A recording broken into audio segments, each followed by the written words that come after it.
All right, I think we're good. So welcome everybody, and thank you for joining us today for a very special virtual event, Life After CBA with Judy S.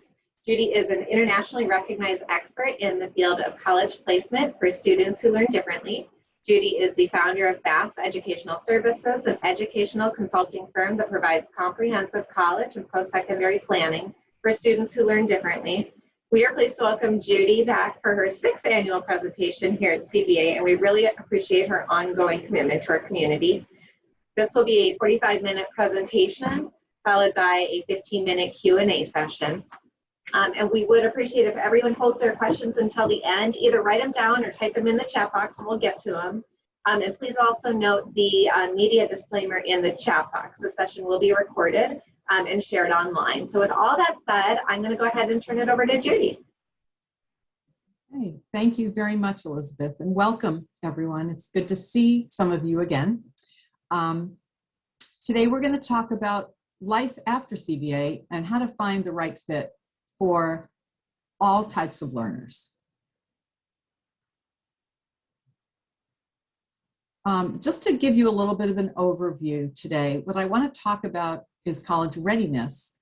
And for those of you who might not be ready for college or not college bound, what some alternatives might be for what you can do after high school, and what the levels of support look like at the college level. There's a wide range, so I want to make sure we touch on that.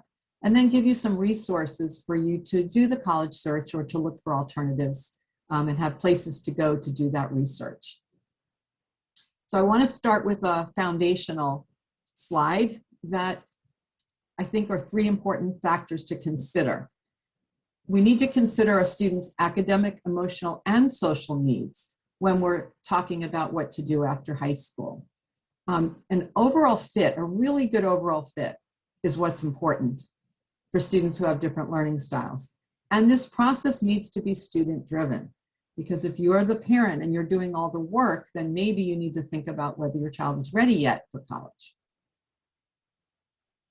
And looking at this picture here, you see a 3-legged stool.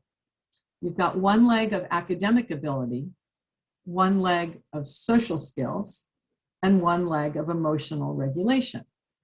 And if you think about a 3-legged stool, it's balanced. But what happens if you take out 1 of the legs? Okay, you lose stability. And all 3 of these are equally important for a student to be ready for college. Some children are academically ready, but maybe socially or emotionally, they're not there yet.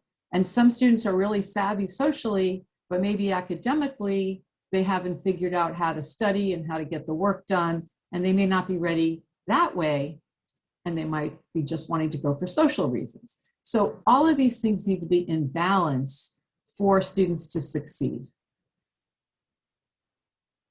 And this is one of my favorite cartoons. We have lots of students who are good at what they love to do, but don't do what they're supposed to do. Okay. Part of college readiness is becoming independent and advocating for yourself. And these are really important skills that can start as early as possible at any age. You can think about a 6-year-old learning to tie her shoes for the first time and how excited she is that she's mastered something. Well, if she keeps having those successes and she keeps getting the ability to do things for herself, she's going to have more confidence in her ability to do things for herself. So the idea of feeling independent, knowing you can make decisions for yourself, can help you develop that sense of purpose and motivate you to do more. You know, with some young children, you play games to get them motivated. You want that to come from inside. You want them to have that. And it doesn't always happen. It increases their self-esteem to have that confidence. And they'll carry this confidence through their lives if they have it to start. And all of this can lead to them taking ownership of their learning, because if they feel independent and they know how to advocate for themselves, then the learning part when they get to college will be an easier transition. Here's another one of my favorites. These parents are trying to say that they can do it better than their child. But even if they can, think about the 6-year-old. What if her mom came the next day and said, hurry, we're in a rush, I'll tie your shoes? That's so deflating, because here she's so excited that she can do it, but what message is she getting? You can't do it. And we don't think of that as parents. I'm guilty of that myself. We don't think of that. But every opportunity you have for your child to do something, sure, if I'm cooking with my grandson who's 4, I know we're going to have a bigger mess than if I do it myself. And it's much easier to do it myself. But he enjoys it and he's learning. So those are the kinds of things to think about. And here's another one that I like to bring up. When you bring your child to the doctor, or even your teen, and the doctor says, so how are you feeling? Who usually answers first? It's usually the parent. Why not let your child answer? And maybe some of you do now, but young children, often we don't. And then you can always fill in. So the more you can give them that opportunity, and everybody's, going at a different pace, and everybody develops at their own pace. So it's not always the case that you can do that, but it's something to keep in mind, because it all is about college readiness. When you are looking at colleges, you want to be careful to make sure that you have the right documentation if you need accommodations. And colleges want to see neuropsych or psychoeducational testing within 3 years of applying and 3 years of going to the college. When you are asking for testing, you want to ask for a full battery of testing. The psychologist knows what that means. You don't need to know the individual tests other than the 2 that I'm going to mention. But you ask for a full battery because after they do these 2 main tests, which is the WAIS-4 and the either Woodcock-Johnson or another test of achievement, that allows them to see any deficits, and then they can go further by doing additional tests.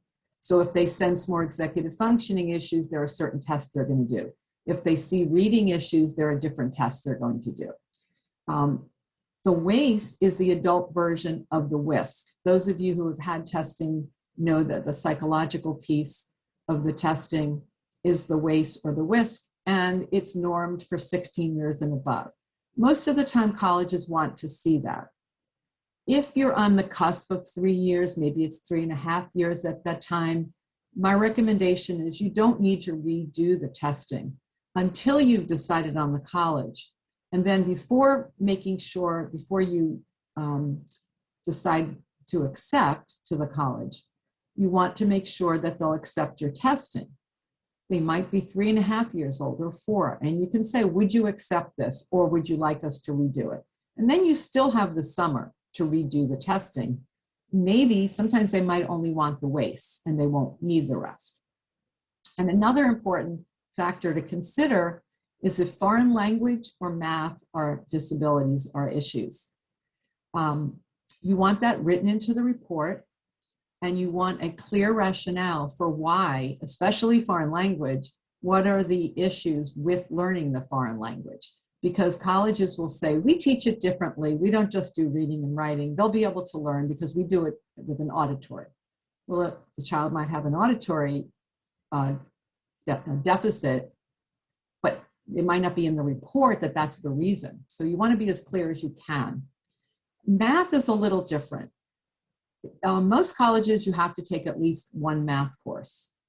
However, some colleges have a quantitative requirement rather than a specific math requirement, and that means math related. It could be a science course that contains math. It could be the history of math, math and music. It could be other things other than calculus. So ask those questions of the colleges. What's the math requirement? And when you are looking at colleges, you want to make sure that they will offer the accommodations that your child needs. Every college is different, and we're going to talk about that in a few minutes. But there are some accommodations that aren't necessarily used or even needed in high school that you want to know about for college. The first of these are note takers. And I have the word anonymous there because you have to ask specifically, are the note takers anonymous? Every college will tell you, oh, sure, we have note takers. But when you dig deeper, their idea of a note taker is that the student can just ask another student in class to take notes, and then he can give him a copy of the notes. And to me, that's a favor, not an accommodation. And students are not going to keep asking for that. An anonymous note taker is when the student maybe is one of several in the class that needs an accommodation for a note taker.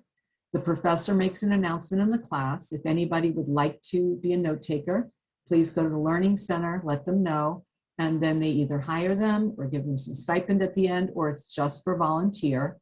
The student takes notes. In some schools, the student can upload the notes to a drive that they have that they can share, or they bring it into the Learning Center. And all the students in the class who need the notes receive them without knowing who took them. That's an accommodation. The next is priority registration. And this can be very important when you have a student, let's say with dyslexia. You don't want to have too many heavy reading courses in the same semester. So for freshmen especially, it's hard to pick the classes because you don't always have as many choices. So having priority registration is really helpful. Sometimes the first semester, there's not much you can do, but by the second semester, there is. So you might want to balance an English and a math with a history and a science, for example, each semester. A reduced course load is something I recommend, and it's pretty much given at all colleges. 12 credits is acceptable. It's still considered full-time.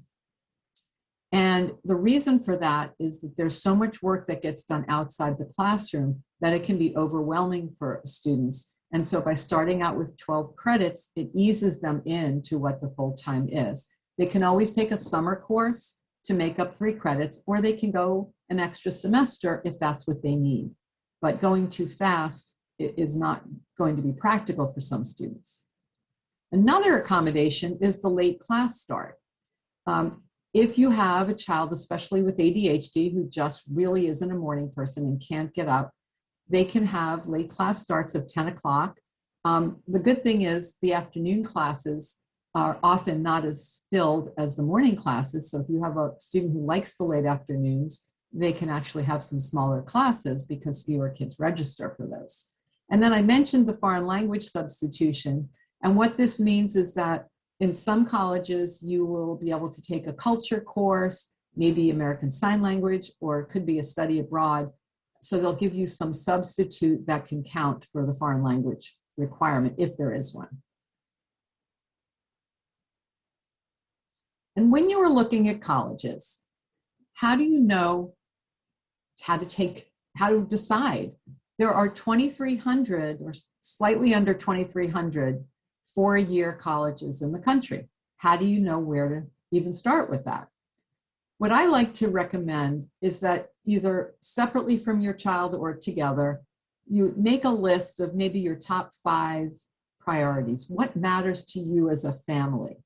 And then after you've done it separately, you can sit together and discuss it and come up with the 5 for everyone, or just do it together, however you and your family want to. These are just samples, but think about what matters to you. Do you care about the level of support? Do you care about the cost? Of course, everyone cares about the cost, but is that a top priority? Class size, how far from home, all kinds of things could be your top priorities. The safety of the campus, whether it's located in a city or a rural area. The one thing you'll see on here that I don't recommend as your top 5 are the majors. Doesn't mean you shouldn't look to make sure the major exists at the school. You definitely should. But you can't choose a college for the major without taking other important factors into account. For example, if you have a student who really needs audiobooks or a coach to work with, and it has the best major for biochemistry that you found, without the support, it doesn't matter if it's the best major around. What matters is the support, and if it has the major, your child is going to get the information and probably change his or her major anyway, which is another reason that you don't want to do that. So think about your priorities. So when you visit a school, you have a checklist, you look at these 5, and then when you go to the next college, you're comparing apples to apples. And it might be the most beautiful campus of all of them, but if that's not one of your top priorities, it's not relevant. Okay. Next. Disability or difference. Okay, the monkey certainly has a strength in this area, but the others have strengths in other areas. So they're just differences. And the idea is to help the students work with their strengths, be in an environment that teaches the way they learn. They need to be in classes that maybe are interactive or small, or think about the environment that your child learns in, and that's what you look for. Okay, the elephant is not going to be very happy if the tree is his classroom, but the monkey's going to be thrilled. So let's first talk about some alternative paths to college. Some students aren't ready right after high school. In fact, most students aren't ready right after high school. I'm finding more and more, I've been doing this college planning for over 20 years, and I'm finding more and more, especially in the last 10 years or so, that students are less prepared than they were for adulting. There's a new age bracket called emerging young adults, which are 18 to 25-year-olds, because some of them are not adults. They're not ready for doing that. And if you think about the ADHD brain, particularly, the front of the brain, the prefrontal cortex, isn't really fully developed until at least 25. So those children are 3 to 5 years behind in social emotional development. So maybe starting college at 22 or 23 makes more sense. So these are some ideas of things you can do either instead of college or if you're not ready. Postgraduate year, transition programs, life skills, internships, and gap years. And I'll talk more about gap years in a minute because I want to go into what that really means. So some of these alternative programs are the first PG and transition programs. So a transition year at a boarding school means that the student is going to a typical high school boarding school, and they have a postgraduate year, or in a sense, a 13th grade. But it's not the same as being home going to 13th grade, which might be like going to community college, because the goal is not just preparing for college academically, but being independent, understanding what it means to live on your own and be responsible to get where you need to be. So if you're not an independent learner, if you don't have good executive functioning skills, or if your academic skills are weak, this could be a good transition. And there are also standalone programs depending on the child's needs. Independent life skills programs, these can be academic or career. For students on the autism spectrum or students with other social communication challenges who maybe aren't doing their daily living activities independently yet, or need to learn better communication skills or social cognition. And they might need more one-on-one learning. These life skills programs are really great. And some students go for a year and they can be going to college along with it, or sometimes they just go right to a career, but they're getting support before doing that. And then there are internship programs. Some are local, some are away, but basically even a job. Some students need to just learn that self-reflection and discover what their likes are, what they love to do, how they manage their time, and really figure out what's the future look like? What do I want to do in my life? And it gives them some time to really think about that and explore something. So if they find an internship, let's say in business, and they think they want to do a business career, they might decide they don't really like what they thought that was and look in a different direction. So all of these are important for growth, emotional growth, academic strengths, executive functioning skills, social skills, whatever your young adult needs can be fostered and grown through these programs.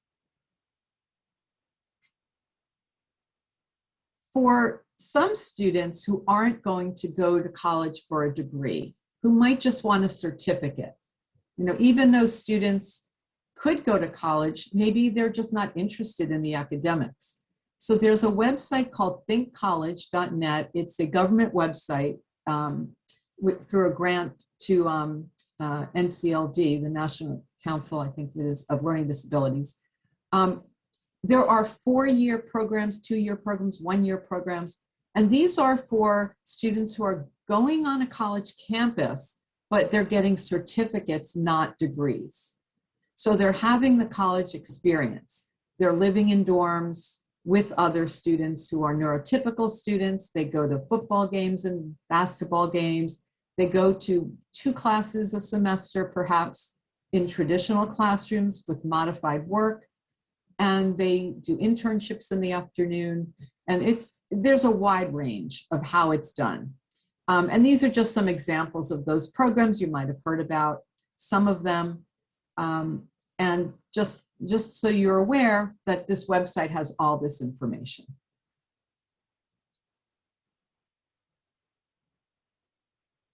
So all this tells us that there are many paths that can lead students to a successful outcome. And the outcome really is developing into an independent young adult capable of living on their own, capable of resilience and being able to deal with whatever comes their way. And it may take a long time to get there. So if you look at this chart, you can see all the variations of how to get to either college or employment. Some students, high school gap year, they're ready for college. Some students just need some life skill support, but maybe they're not ready for college and they do employment instead. Some students need a lot of support, so they start in high school and they do either a transition or a postgraduate year. And then they might do a gap year, or they might still need some life skills. And then they have choices to go to college or to go to work. So there are many, many paths to independence. And I want you to think of it in terms of the ultimate goal is independence, living independently as much as possible. College is on the path to the goal, but college is not the ultimate goal. And I can tell you stories about families that have come to me with college graduates saying, okay, my son graduated 6 months ago. He's back home living in our basement. He can't get a job. He doesn't have interviewing skills. He doesn't really feel comfortable being out, and he never learned those life skills. So you can be educated academically, but you also have to know how to get along with all the people that are going to be in your workplace. So think of the bigger picture when you're planning out the next 4 years. And as I mentioned, I wanted to talk about gap year programs. Again, gap year is a misnomer. It's not, people call it a year off, but it's really more of a year on. Students learn in so many ways. You may not realize that some students learn more outside the classroom than they do inside the classroom. And that's because of the way they learn. If a classroom teaches them in a certain way that they might absorb some of the information, if they're really curious, they're going to find the way that works for them outside the classroom to continue that education. So I often ask students, if you really want to learn about something, what do you do? What's your go-to? And years ago, it was History Channel, Discovery Channel, things like, Animal Planet. Now it's YouTube videos. But students who learn visually, or students who learn by doing, watching and doing, they absorb so much information from that. And some students say, I go on Google and I look and I find, I Google the information and then I read about it. So if you have someone who's interested in learning, the gap year continues that learning, but it also continues their emotional growth. If a student is on his or her own in a program, these are programs, they're not going off completely on your own. You can do a travel program, depending on how the pandemic ends up, to another country or somewhere in our country with a group where you're responsible to get up in the morning, you're responsible to carry your backpack along the trip, to set up your tent, or you're responsible to make dinner along with a group. If you don't do what you're supposed to do, your peers are going to be your biggest critics. And the peer pressure and the awareness that comes with that is really striking, because you can't turn around and yell at mom and dad and say, why didn't you remind me? And it starts to become internal that they're responsible for themselves. Community service, giving to others can really help students feel, empathize with other people and feel what life is like and how good it feels to help others. Internships, as I mentioned, can give students confidence in themselves, can teach them a skill. If they're in a very positive environment, they're going to gain a lot of social skills and maybe independence. And then, as I said, employment. So there are many, many programs that do these. Some local, as I said, you can look in your local area. And some are programs that you go away for a year or 6 months or 3 months. And you can put some of these together.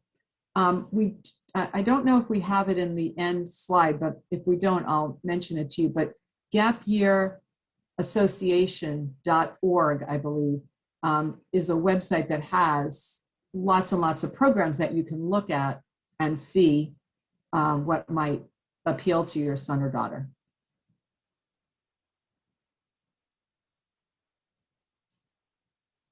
So now we're talking about college, the range of support on college campuses. I put together a chart that you'll see of 4 categories. Basic ADA compliance, what I call moderate support services, which are, just as they sound, they're services and they're sort of in the mid-range. Comprehensive support programs and social support programs. And these are 4 categories that range from what's required by law to so much support that you would feel so comfortable leaving any student there knowing that they're going to be well taken care of. And I'm going to go over with you what these mean. And by the way, you should have received a handout with this information. So if this is too small to see, don't worry, you were sent a handout. Those of you who if you don't have it, you can get in touch with Elizabeth and she has them. So when we look at the spectrum of support, the first side you can see are services. There's no fee for that. And that's because by law, colleges are required to give accommodations. But it's how they give the accommodations that matters. So thinking about the basic ADA compliance, by law, students are supposed to get extended time if they qualify for it. So here's the scenario. The student is sitting in the classroom taking the exam. The class is over and the student is not finished. So the teacher says, come with me, you can go to my office and we'll finish the test there. And of course, the student was in the middle of an essay, very focused, and he had to take this break and go into the office. And then the office is very busy because the professor now has office hours. Students are in and out, the phone is ringing, the door is opening and closing, but by law, the student got his extended time. Okay. Fortunately, most colleges are not like that. The student needs to be his own self-advocate and sometimes has to really, really fight to get what they need. They often only have peer tutors. Sometimes they're trained. There is a certification process for training peer tutors. But for students who learn differently, they may not be the right fit for a student. Fortunately, most colleges do fall into the moderate category. And remember, any student who comes to a college with documentation that says that they are entitled to support has the ability to get that support from the college. But it's important to find out what the college offers. So you can see that there's more offered. They're much more sensitive. They're going to be advocates for the student. They usually have a distraction-reduced setting to take exams. They might have summer programs. They're going to offer a lot more, and it can range from barely better than basic ADA compliance all the way to almost a program. So again, doing the research and finding out what's involved and what they offer is very important. On the right side, you see program and fee-based. So when you're looking at colleges, you want to ask them about their services, not their program, because they're going to jump and say, we don't have a program, because a program implies that they do a lot for the student.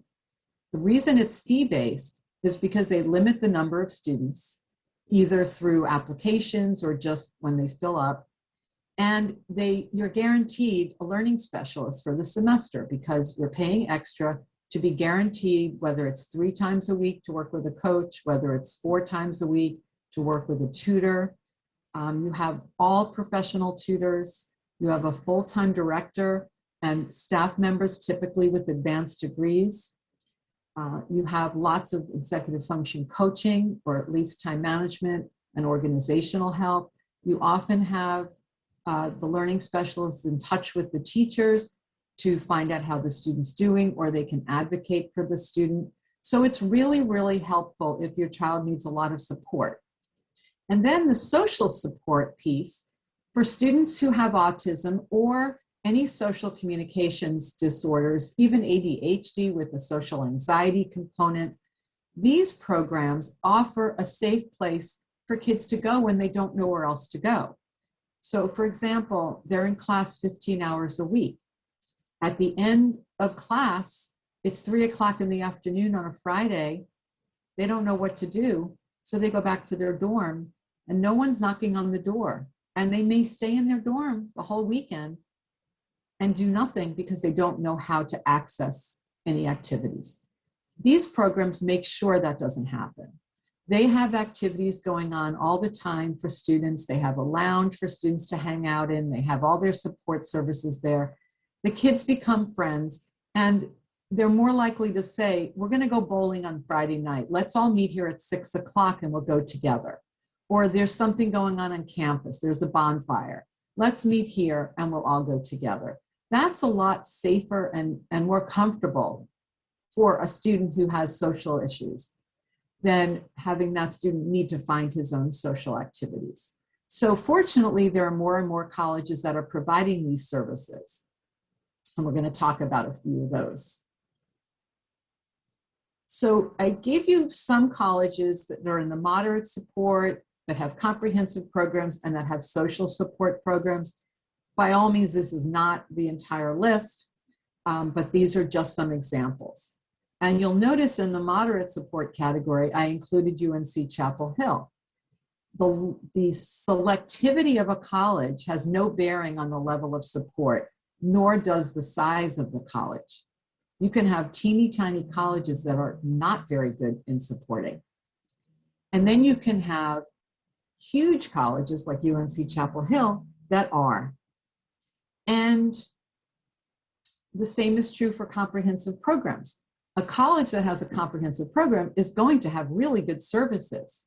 So if you see a college, let's say Hofstra University, and you don't think your child needs the program, but your child needs services, you know they're going to be good services because the program people are basically the same people.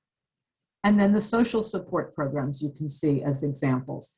They all have structured support, social activities. Some have more structure than others, but they all provide a safe space for students. So I'm going to ask this question. You can think of it in your mind, or you can put it in the chat if you'd like to.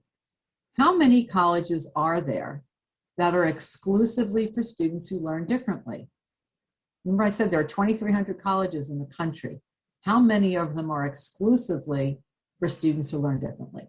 Let me give it a minute and people think. Okay, let's see. First we have, somebody said 50, okay. Any other guesses? All right, 5, it's another guess, question mark. Okay, So we have Beacon College, which is in Leesburg, Florida. And we have another coming up, Landmark College in Putney, Vermont. And that's all. There are 2 colleges in the country that are exclusively for students who learn differently, Beacon and Landmark. And the reason I say this is because parents will come to me to work with us and say, okay, we want to look at some colleges, but we don't want colleges that are just for LD kids. And I say, great, that eliminates 2. And they look at me because they don't understand. All the other colleges that have good support are mainstream colleges that everyone goes to, neurotypical students go to. You will never see more than 30% of the students at a college using the support services or certainly in a program. And that's a high number. It's usually 10 to 15% of the students. And you also need to know that nobody knows who those students are. You know, in high school, when you think of the public school, students get either pulled out or they go to a resource room.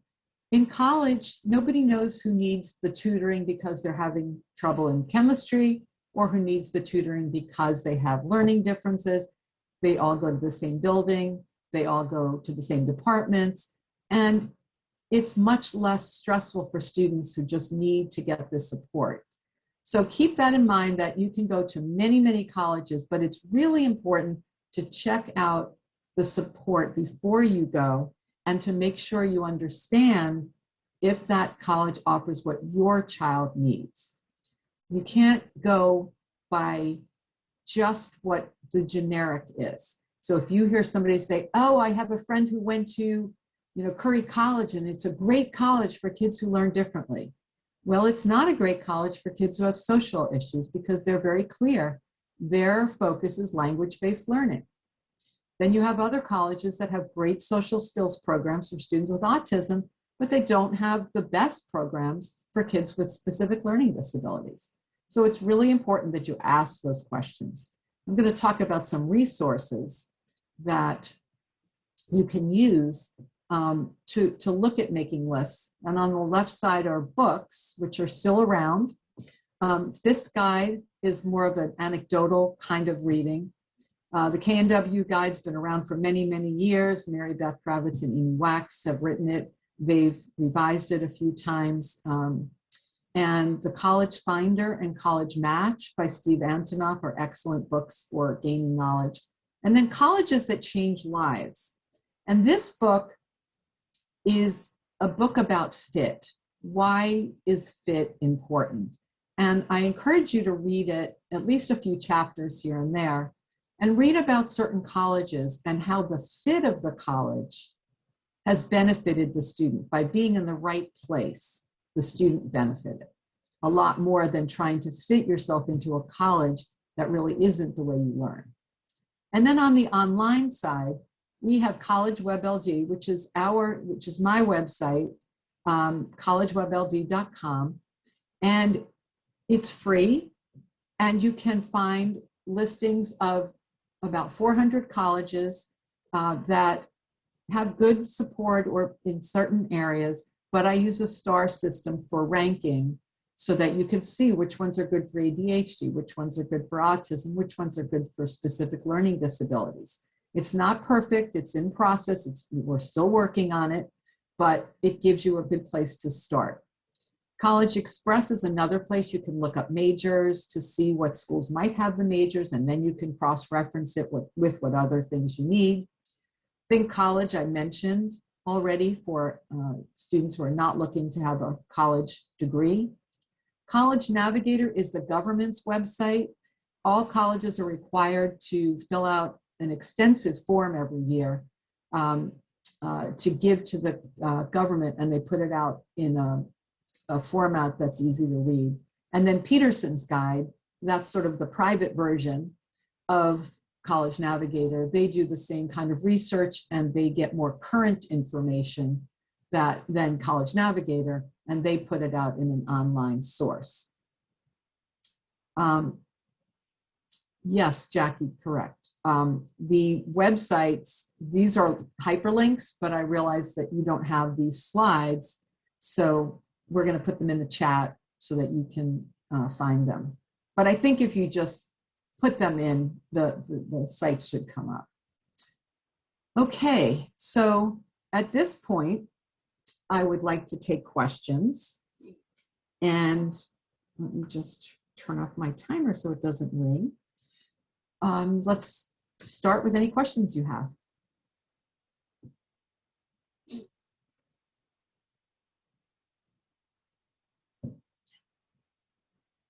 Elizabeth, any questions in the chat?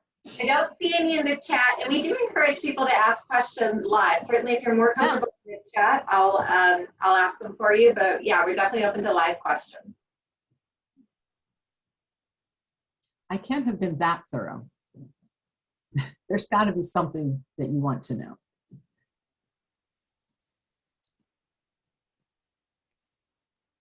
No? Okay. Yes. I would just want to, out of my mind, this process of having our kids interested in something, you know, sometimes they're, in my case, it's not easy to translate between being a kid and how to be for the parents to what life will be when he's a grown-up. So right now we're trying to explain and present opportunities, but it's sometimes not going through. I don't know because they're too comfortable right now, so they don't have the vision to see that they need to find a job, skills, develop stuff. So how do you find a way to motivate that? So let me just make sure I understand the question. Are you saying that your son wants to go right to college and really doesn't have an understanding of what that means and why he's going? He does what we explain him is necessary in education, all that, but when he has free time, he tends to do what is really fun for him. And when we try to introduce things that are not academic, like let's learn how the bank works, he'll learn it, but it's not something that he understands is that critical as we can. And how old is he? He's 14. 14.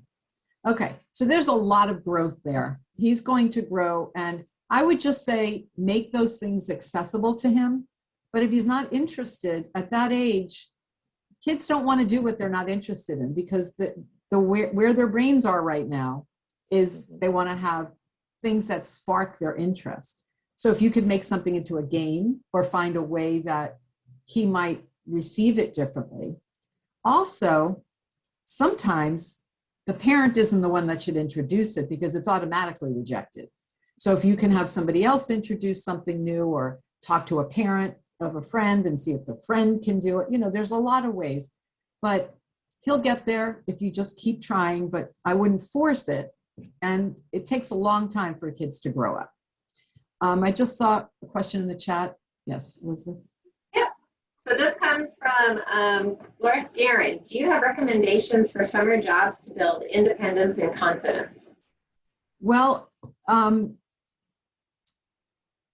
any job can do that. So, you know, even students who work at the grocery store, bagging groceries, you know, doing that is a job. They get paid. They feel really good about that. You know, that's one way. But there are also a lot of summer programs that you can go away for 2, 3, or 4 weeks and gain a lot of that feeling. And one of them is SOAR in North Carolina, which is not that far from where you are, in Asheville. I guess that is a little further.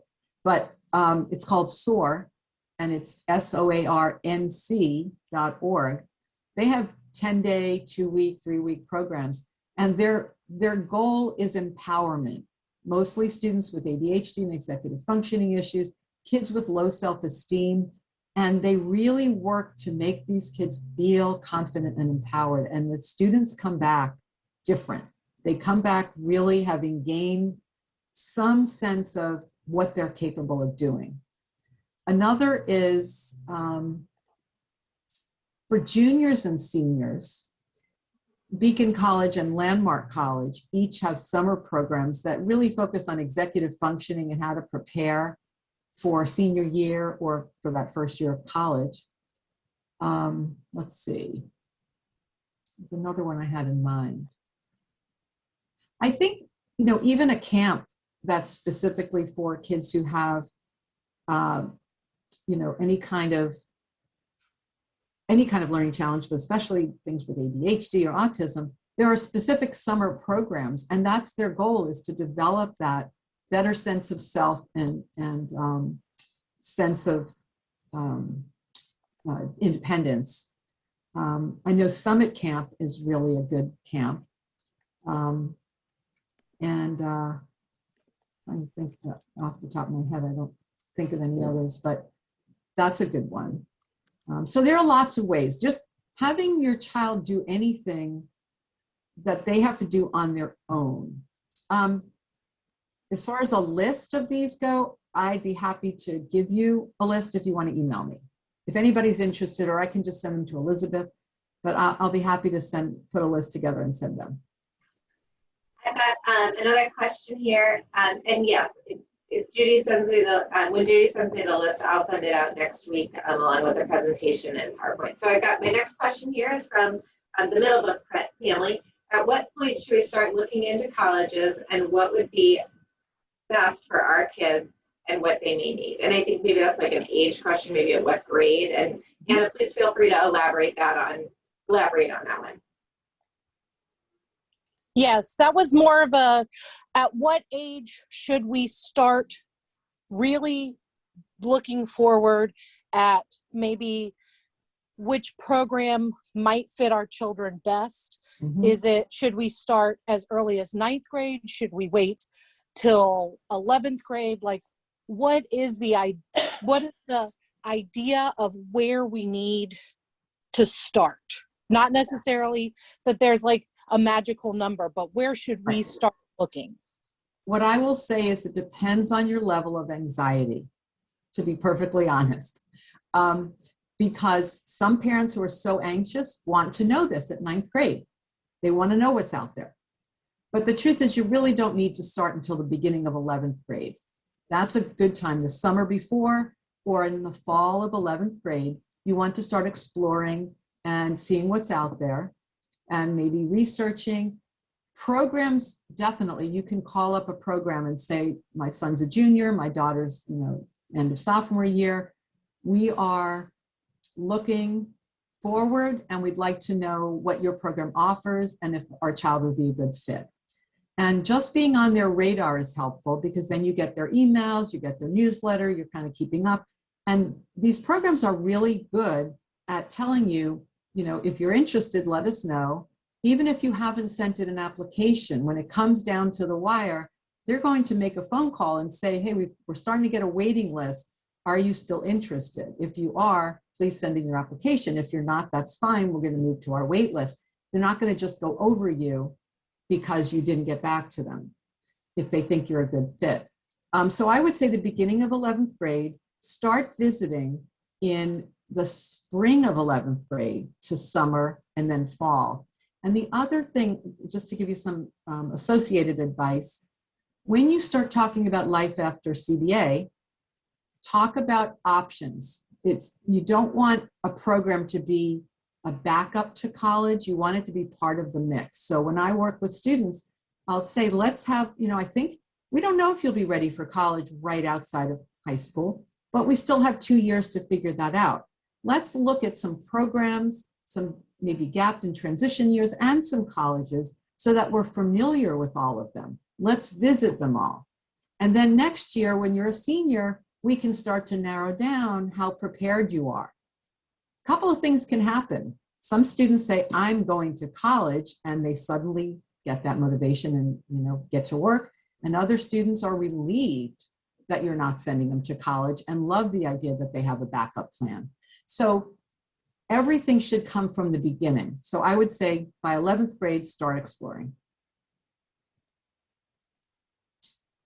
And also, just to add, we work with students starting in 9th and 10th grade, and you may see that on our website, but we don't start the college process.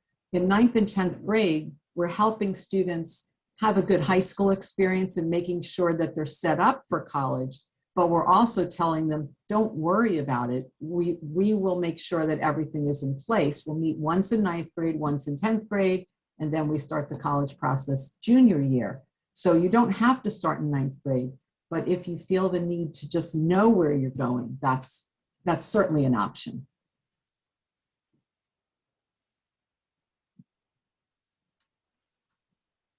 Anything else? Judy, Yes.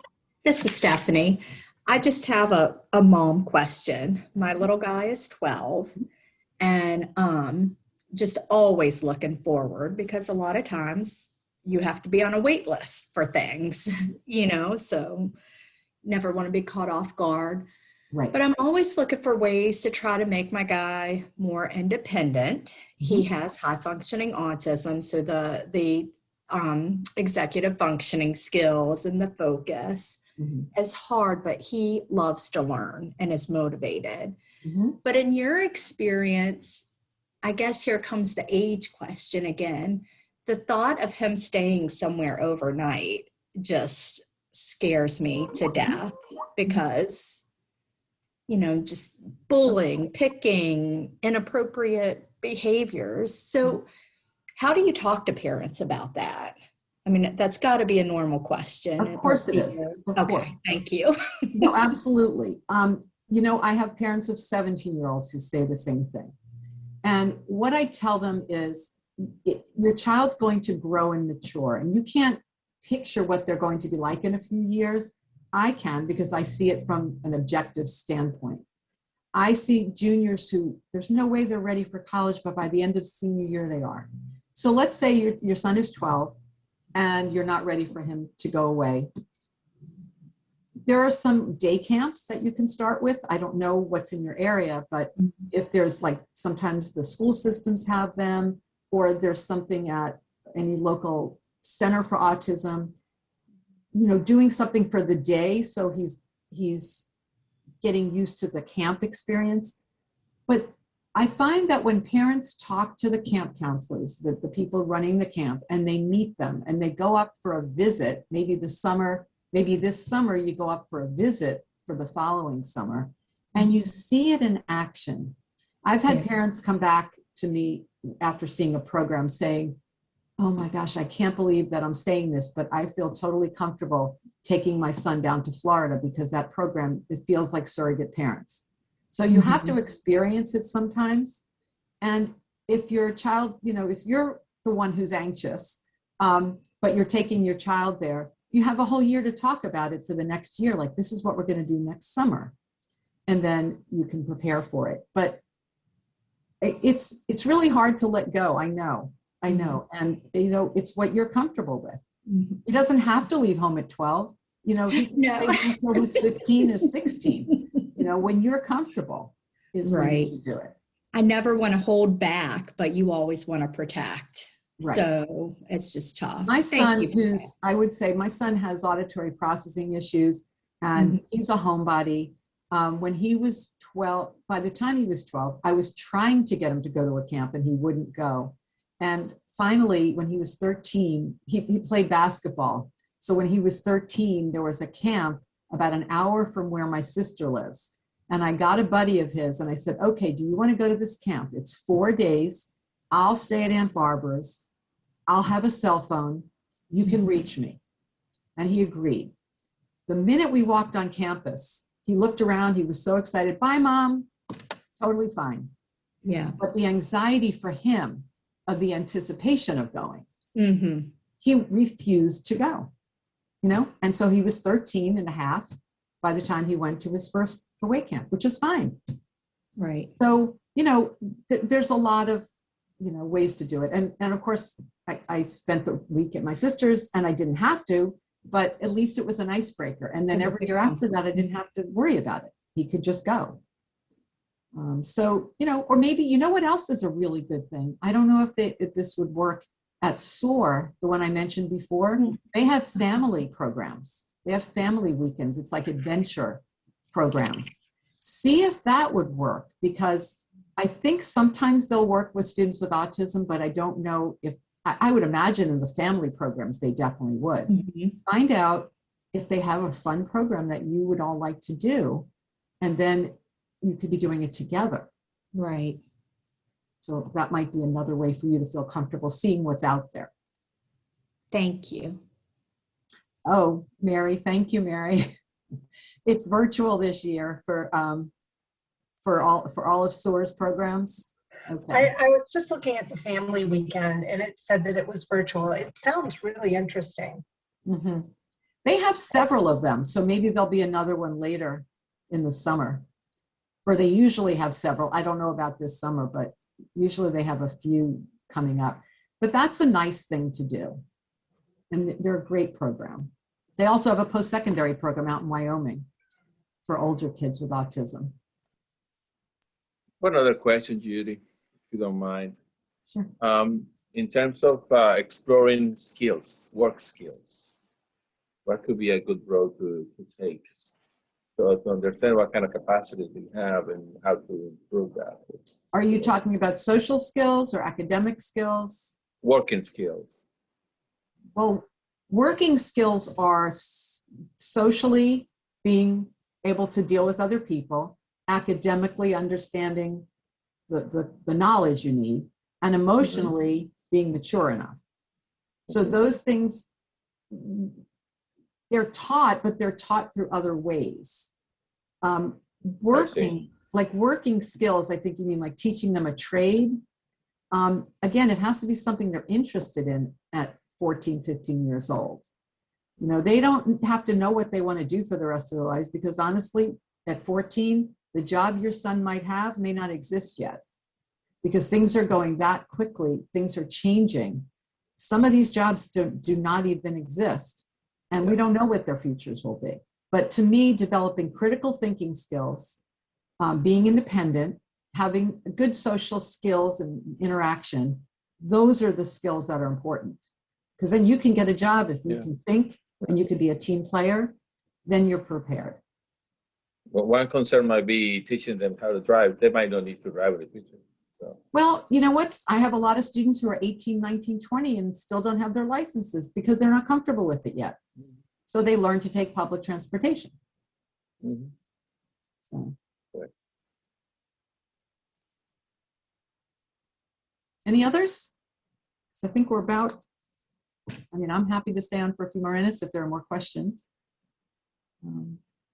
But if not, then thank you all very much.